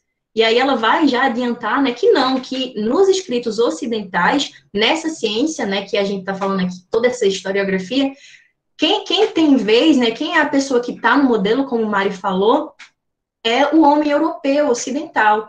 Então, existem esses estudos, né, por isso que a gente está falando aqui para vocês não saírem daqui com a visão limitada, achando que não existem outros estudos para além da Europa, mas não é só a Europa que tem historiografia. Existe uma historiografia, existem outras ciências, existem esses estudos das pessoas, dos subalternos que escrevem a sua própria história, certo? Então, espero que tenha dado para entender essa questão dos estudos subalternos. Por causa do tempo, Mari, quer ir falando? Quer falar alguma coisa, acrescentar alguma coisa sobre isso? Rapidinho, só para tu ir finalizando, é que como eu falei ontem para vocês, né, quando a gente fala de decolonizar, a gente está falando justamente sobre um processo que tenta transcender, que tenta romper com a colonialidade. E como eu disse a vocês ontem, essa tentativa de romper com esse olhar do colonizado, do colonizador, parte principalmente das esferas de saber, de poder e do conhecimento. Então, o que acontece? Muitos desses estudos subalternos, como o Gil falou, vão tentar reescrever, ou melhor dizendo, né, escrever a sua própria história. Como eu disse a vocês, eu dei um exemplo, né? Tem o grupo de estudos subalternos do Sudoeste Asiático, que a própria Gayatri Spivak, que escreveu esse livro, né, Pode o Subalterno Falar, faz parte desse grupo. E eles, né, são principalmente historiadores indianos. Eles tentam justamente escrever sobre a história da Índia, eles tentam escrever com um olhar agora dessas pessoas que, durante essas grandes narrativas, durante as narrativas que foram construídas pelos europeus, durante a história que foi escrita pelos franceses, pelos ingleses, ficaram marginalizados. Então, é essa ideia de escrever a própria história e ter protagonismo nela, certo? Então, é isso de você pensar o conhecimento, certo? Em que medida esse conhecimento não é colonizado? Em que medida nós, por exemplo, nós brasileiros, vocês acham que a gente faz parte desse, no caso, dessas esferas de saber e de poder, ou estamos nos grupos subalternos? Estamos nos grupos subalternos. Nós fomos colonizados. É por isso que existem autores hoje que tentam reescrever a nossa história, ter outro olhar sobre. E é isso que esses estudos decoloniais têm tentado fazer, certo? A gente vai ter mais para frente uma aula sobre o que é colonialidade, decolonialidade, e vocês vão entender melhor, mas é mais ou menos nessa pegada. Então, tenham isso em mente, tá? Pode continuar, Gil. Por causa do tempo, eu vou falar bem rapidinho só aqui desse mapa aqui, orientado para o sul, só para tentar explicar, até porque a Alice falou que não entendeu muito bem. Basicamente assim, Alice, os estudos subalternos, subalterno é toda aquela pessoa que não teve vez, certo? Que foi colonizado ou que foi excluído da história, certo? Então, por exemplo, vai entrar aí a história da Índia. A Índia, ela foi colonizada pela Inglaterra, certo? Então, o que é que esses historiadores decoloniais, ou seja, que não negam a colonização, mas que querem escrever algo diferente da colonização fazem? Eles querem escrever uma história que não tenha influência dos colonizadores, dos ingleses, ou seja, são os próprios indianos, povos nativos, as pessoas lá indianas, com as crenças delas, com a religião delas, com a visão de mundo delas, crenças culturais, vão escrever a sua própria ciência, sem ter influência dos europeus, sabe? É basicamente isso, são pessoas subalternas, pessoas... aqui, por exemplo, no Brasil, a gente foi colonizado por Portugal. Seria como a gente tentar escrever a nossa própria história sem ter influência dessa ciência europeia, sabe? Ter a nossa própria visão do mundo. Porque o que é que os portugueses acreditavam que estavam fazendo com os povos nativos indígenas? Eles acreditavam que estavam civilizando aquelas pessoas, diziam que eles eram atrasados. Não, esse povo não tem religião, esse povo não tem política, esse povo não tem nada. Então, o que a gente vai fazer? A gente vai colonizar e civilizar eles. Então, seria como se essas pessoas subalternas escrevessem estudos decoloniais para escrever a sua própria visão do mundo sem influência da Europa. Deu para entender? Foram deixadas de lado, mas escrevem sua história sem influência de outros. Certo, isso mesmo. Esse outro é a Europa, esse outro é o Ocidente, é a Europa e a América, certo? Entendi. É porque, Perfeito. por exemplo, tem as pessoas, por exemplo, os portugueses, eles retratavam em quadros, por exemplo, a colonização de um jeito, sendo que depois de um tempo começaram a retratar, tipo, os brasileiros começaram a retratar na visão deles, que na visão dos portugueses eles estavam com admiração e tal, mas na verdade eles estavam com medo, estavam na defensiva, tinha muita gente assustada. Então, esse é o tipo de visão que é sem a influência deles, né? Sim. É nessa pegada aí mesmo. Obrigada. É nessa pegada mesmo. Nada? Que bom que deu para entender. Ó, só rapidinho aqui, para a gente poder começar a finalizar, porque o tempo passa muito rápido, realmente. Esse é um mapa, eu ia perguntar a vocês, né, se vocês conseguem identificar, né, mesmo tendo nome, mas eu vou adiantar por causa do tempo. Esse é um mapa orientado para o sul, né, a gente consegue perceber, né, porque parece ali que o Brasil, a América do Sul, está de cabeça para baixo, mas não é. Até isso, de falar de cabeça para baixo, é influência de uma visão eurocêntrica. Porque, vamos lá, o globo terrestre, né, ele tem um formato de circunferência. Então, tanto faz, a gente pode orientar ele para qualquer lado, mas porque no nosso imaginário a gente acha que o certo é daquele jeitinho assim, orientado para o norte, né? Aqui, América do Sul, América do Norte, Europa, continente africano, Oceania. Por que a gente acha que esse é o certo? Se não existe o certo, já que é um globo, né? Tanto faz o lado que a gente coloca. Isso é influência de uma visão eurocêntrica. Então, os mapas lá, né, do período moderno, né, quando começaram a se divulgar mais os mapas com as invasões marítimas, né, expansões marítimas e tal, quem tinha o monopólio dessas navegações eram países europeus, e eles se colocavam no centro do mapa, eles orientavam o mapa para o norte. Então, era desse jeito, né? Eles estavam meio que no centro, né? Inclusive, às vezes, eles aumentavam até o tamanho da Europa, né? Que a Europa é super pequenininha, né? Dá para ver nesse mapa também. Mas isso é um exemplo de uma influência dessa colonização, desse imperialismo, até nisso, uma coisa que parece uma besteira, né? Um mapa. Mas esse mapa orientado para o sul seria o mais ideal para a gente, porque a gente está no hemisfério sul. O mais ideal seria orientar um mapa para o hemisfério que a gente está. O ideal seria usar dessa forma, mas quem é que utiliza isso? Até nos livros de geografia, às vezes a gente nem sabe que é possível fazer isso. E isso também, né, por mais que seja, sei lá, pode ser visto como uma besteira, é uma influência dessa ciência monopolizada pela Europa, certo? E aí, por causa do tempo, né, se tiver ficado clara essa questão dos estudos subalternos e decoloniais, a gente vai passar adiante. Vocês estão rindo porque parece que tem um pato em algum lugar. Agora eu tô vendo o pato. É aqui no Canadá, se for essa parte do Canadá. Parece que é o Canadá, e parece que é um pato cuspindo fogo ainda por cima. Enfim, gente, dúvidas, vocês entenderam essa questão? Podem rir do pato aí, mas digam se entenderam. Os estudos subalternos e decoloniais. Sim, não, podemos passar adiante? Deu para entender. Tá bem, obrigada. Então, até agora, nós conseguimos, a gente não vai ver mais historiografia, tá? Não vai mais ver essa linha cronológica da história. A gente vai só retomar aqui. Eu quero que vocês saiam daqui tendo isso em mente. A história, ela mudou ao longo dos tempos, os seus usos, as suas perspectivas. Na pré-história era uma coisa, na antiguidade era outra, na Idade Média era outra, no positivismo foi outra, e na Idade Contemporânea foi outra, com influência do marxismo e dos análises, e ainda há a possibilidade de novas visões possíveis com os estudos subalternos e decoloniais. Entenderam, né? Toda a linha cronológica. E aí, a gente passa para o final, que foi uma questão que surgiu ontem, né? Vocês perguntaram um pouco sobre isso, e aí a gente achou interessante retomar isso para tirar as dúvidas sobre o que seria um anacronismo, né? Na história, o que seria um anacronismo. Helder falou ontem, o professor Helder falou ontem, a gente vai retomar só para conversar mais um pouquinho sobre isso. Se vocês tiverem dúvidas, vocês falam aí no chat também.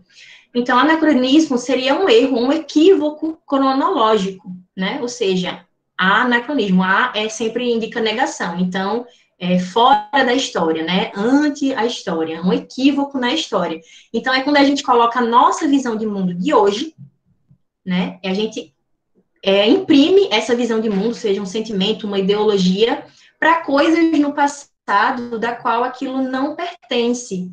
Aquilo não pertence, seja um objeto, uma roupa, um sentimento, uma filosofia, uma ideologia. Isso é um anacronismo, é quando a gente arranca uma coisa de hoje em dia, a gente quer, ou então nem precisa ser de hoje em dia, uma coisa de uma época e coloca em outra na qual aquilo ainda não existia, certo? Isso é um anacronismo. E aí, eu trouxe como exemplo, né, não sei se vocês assistiram essa série na Netflix, né, Bridgerton. Eu ainda não assisti, então não coloquem spoilers nos comentários, por favor. Tá, sem spoilers, tá? Que eu vou assistir ainda. Mas eu vi o trailer, vi algumas críticas já.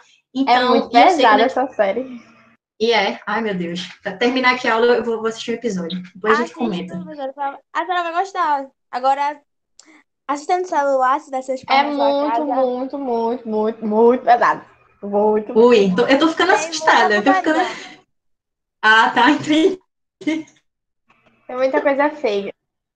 Entendi. No primeiro episódio. Eu vou assistir, aí quando eu assistir, eu comento com vocês, a gente fala sobre ela. Eu adoro, gente, adoro séries históricas, tá? Adoro filme, adoro assistir. Então, quando tiver indicação, a gente troca indicação também. Mas vê só, isso é algo que a Netflix faz bastante, não só a Netflix, mas, enfim, outros produtores, por exemplo, a gente conhece muito cinema hollywoodiano, e ele faz muito isso também. Usa a história com um caráter político, e às vezes comete anacronismos com fins políticos. Às vezes é sem querer, às vezes é porque a pessoa não tem um historiador na produção, às vezes, e também não quer dizer que a gente não tem que assistir, tem que deixar de assistir, não é isso. Pode assistir sua série cheia de anacronismo, seu filme, eu assisto, mas a gente questionar, tá? E quem anotou, não anotou, eu vou repetir porque eu acho isso importante, aqueles 3 pontos. É uma construção. A história é uma construção, o filme é uma construção, o livro é uma construção. Então, quem construiu? E de onde essa pessoa fala? Então, isso é importante também nos anacronismos, porque, por exemplo, nessa série, a gente tem, hoje em dia, século XXI, uma demanda por representação, né? Representação, alguma coisa caiu aqui em casa. Por representação política de grupos que são minorias. Então, o que a Netflix faz? Sabendo dessa demanda, ela coloca aquilo na série, mesmo que seja anacrônico, né? Então, tem um discurso extremamente feminista no filme, na série, ou então tem personagens negros ocupando lugares, espaços que eles não ocupavam no século em que se passa a série, acho que é no século XVIII ou XIX, acho que é XIX que está se passando.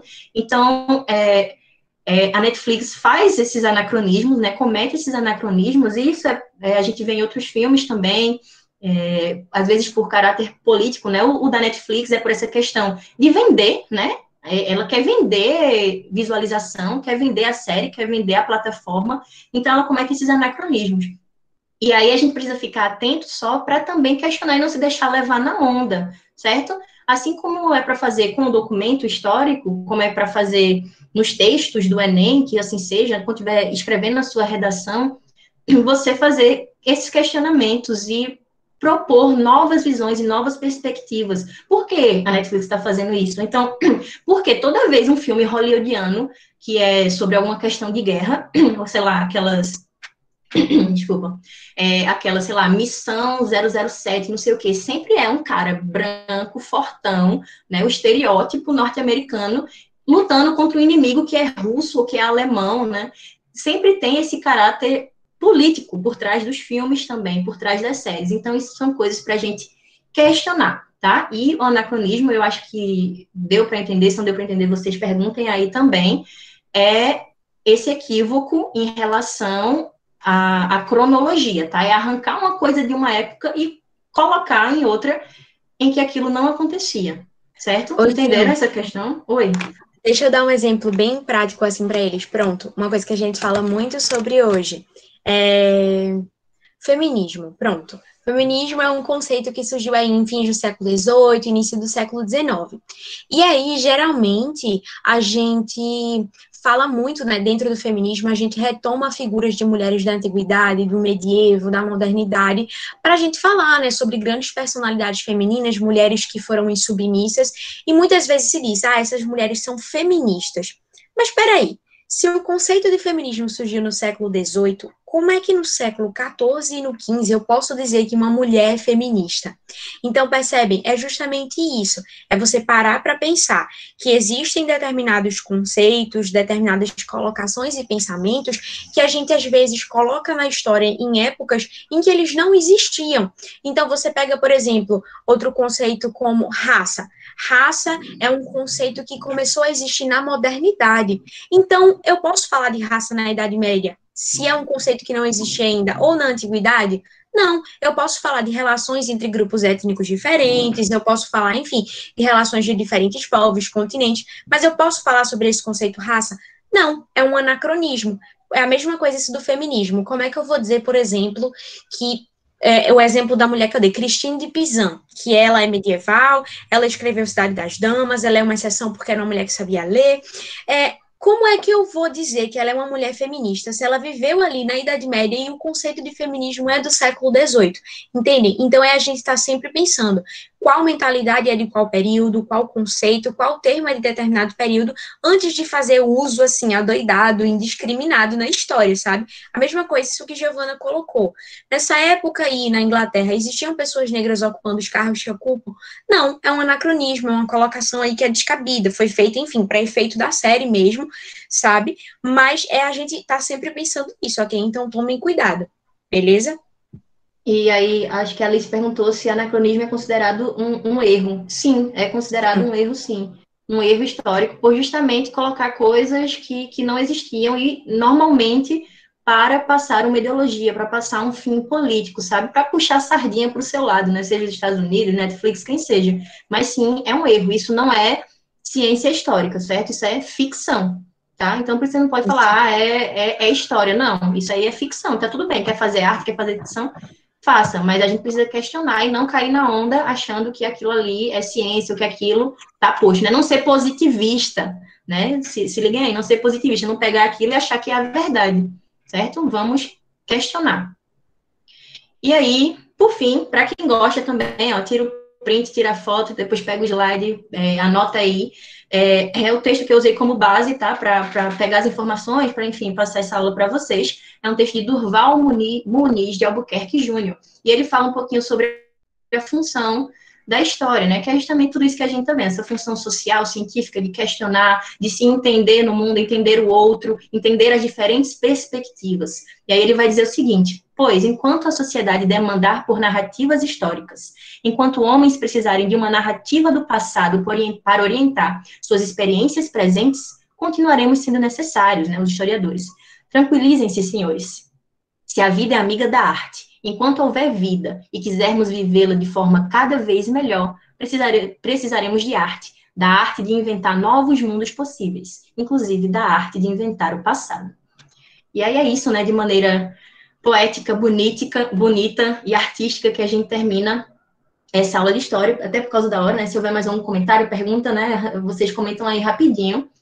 Mas é isso, certo? Falando bem rapidinho, de novo, sobre a função da história, porque realmente não dá pra gente conversar tanto por causa do tempo. Mas eu espero que, por, né, ter conversado, por ter falado para vocês de toda essa questão da historiografia, de questionar, né, de saber que é uma construção, se é uma construção, alguém construiu, e de onde essa pessoa fala, né, são aqueles 3 pontos que eu falei, daí vocês conseguem compreender um pouco dessa função social da história, né, de questionar, de entender, de saber, sim, a história é uma ciência, sim, usa métodos para compreender o passado, sim, mas saber que isso não a limita a fatos, né, a datas decoradas, não a limita, pelo contrário, a gente tem sempre novas perspectivas. A história, por mais que esteja no passado, ela pode estar sempre mudando, ela está no movimento, né? Hoje, o que a gente entende hoje sobre um acontecimento, amanhã pode ser diferente, porque a gente vai achar um novo documento, uma nova perspectiva, vai entender a política, a economia, a cultura de outra forma.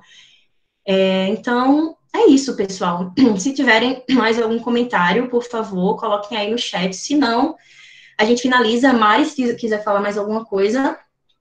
Só agradecer a vocês, né, por estarem aqui na aula, porque para quem ficou até agora no final, quem assistiu, muito, muito obrigada, né, foi ótimo. Eu acho muito legal a gente poder fazer essa aula pelo Meet, para poder ouvir vocês, né, ter esse contato mais próximo, né, o mais próximo possível do que é uma aula presencial. Então, muito obrigada, espero que continuemos nos encontrando, tá? Falem comigo no Instagram, no WhatsApp. Muito, muito obrigada. Fico feliz. Tchau, beijo para vocês. Tchau, professora. Gente. Obrigada Tchau. pela aula. Até as próximas aulas. Tchau. Tchau, gente. Boa aula de inglês agora. Beijinhos. Thank you. Boa, essa aí tá afiada.